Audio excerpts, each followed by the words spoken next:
already, and that was regulated by the FDA. Now think of all the stuff that isn't.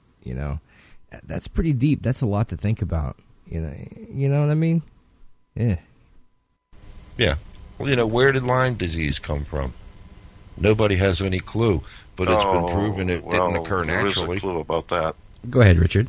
Well, that Lyme disease came out of Laboratory 257. Right. It didn't occur naturally. Right, exactly.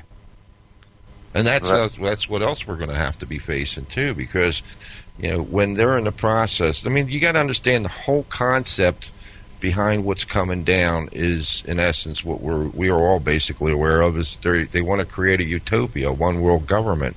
And in order to do that, they're going to have to eliminate a lot of the population of the earth. So on top of worrying about food and water and whatever have you, we're also going to have to face the plagues that they're going to be letting loose. And they're coming. They've already demonstrated that. Well, one of the things that they have to consider the population reduction very carefully, because in Europe, when there was a population reduction, it occurred naturally because of a famine or a plague. And what actually happened in Europe was that they lost 30 to 50% of their population, and the royalty or the affluent of Europe lost their labor force, so they had to go out into the fields. They don't want to do that. They don't want to get their hands dirty. So, it presents a problem. Mm-hmm. It's not unsurmountable. They could eliminate, authority figures and put them out in the fields, but there's a learning curve involved there, and there's also an adaptation period physically to get used to that kind of work. So, but I've read what it says on the Georgia stones, and if they're talking about going from 6.8 billion to 550 million, 100 million, these people are crazy. There's not going to be anybody left to populate who's going to run the power plants? Who's going to run the sewage treatment plants? They're not concerned about that. All they're concerned about is having good little slaves that are going to do their bidding. Yeah. You can watch the sci-fis and basically get an idea of how this is all going to play out. I don't know how many movies I've watched where it depicted the very poor live outside these affluent, guarded cities. Mm-hmm. And that's where the elitists come in at, these world power brokers. They're going to be running these guarded cities. Whether it's 5 or 10 or 15 or 100 of them, you're going to have the very rich and the very poor. That's the way they're playing it out. And the very poor will be the slaves of the very rich. They'll be expendable, disposable, utilized for whatever. And that's what the whole life scheme of their existence is going to be. So we have to basically try to one-up them in that aspect and start getting educated, start pulling together, start forming groups now to be able to stave off what these people are going to be doing to us, because they're going to be hitting us with plagues, nukes, armies, you name it.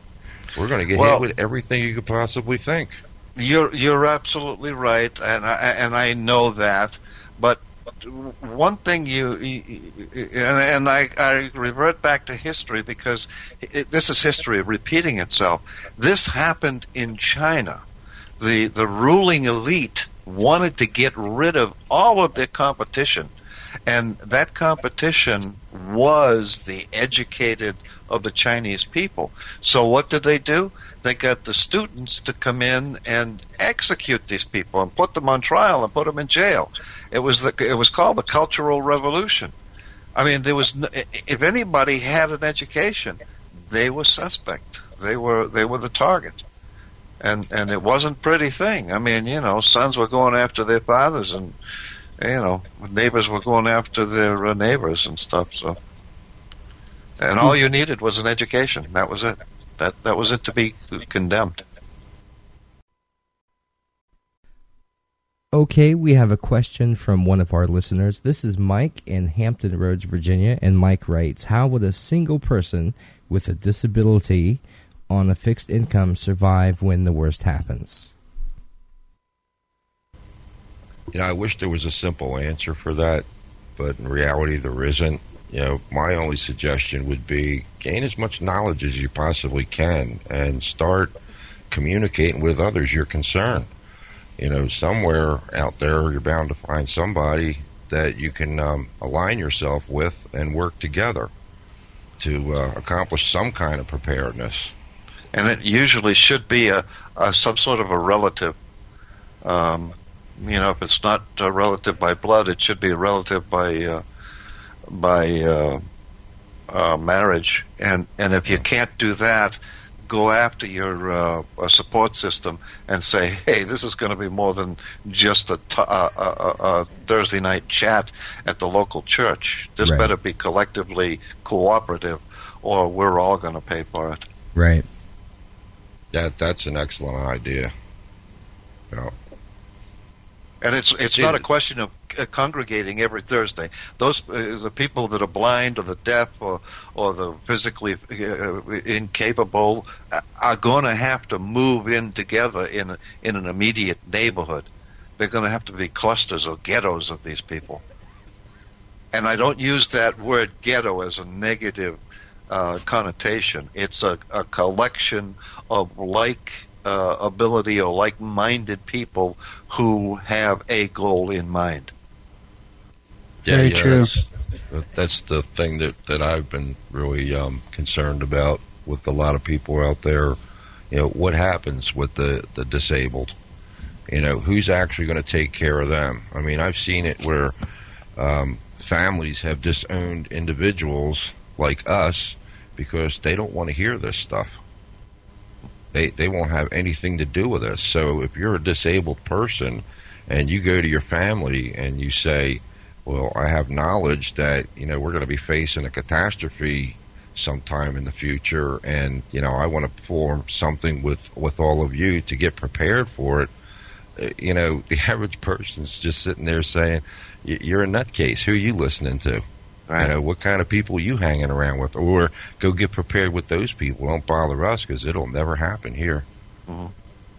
But, that idea about the group, if he has a group meeting, jump up. Tell it, like it is. Get the knowledge in your head of what's going on behind the scenes versus what we're being fed by the mainstream media, and demand for those people to start learning this stuff and make preparations. And the best you can hope for is to survive as long as you can with the information. If you've got the information, or you've got a talent or something, then you're of value to somebody. This is not my language, this is their language.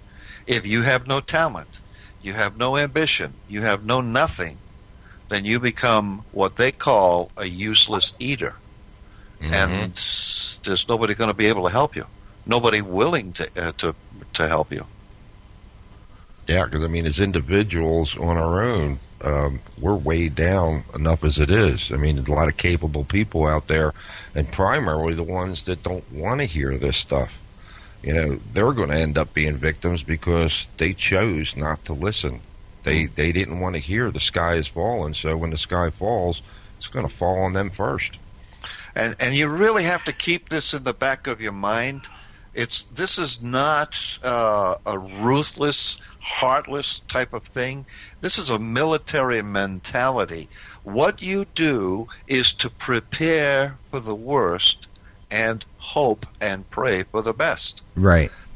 And that's a military. Every army in the world does exactly that. They prepare for the worst and hope for the best. And that's exactly what we're talking about now, and it's exactly what we hope will transpire in the future. But if the worst happens, you can't waste your time with sympathy. You can't waste your time with empathy. You got to waste your time with survival. 100% of your effort has to be channeled into survival.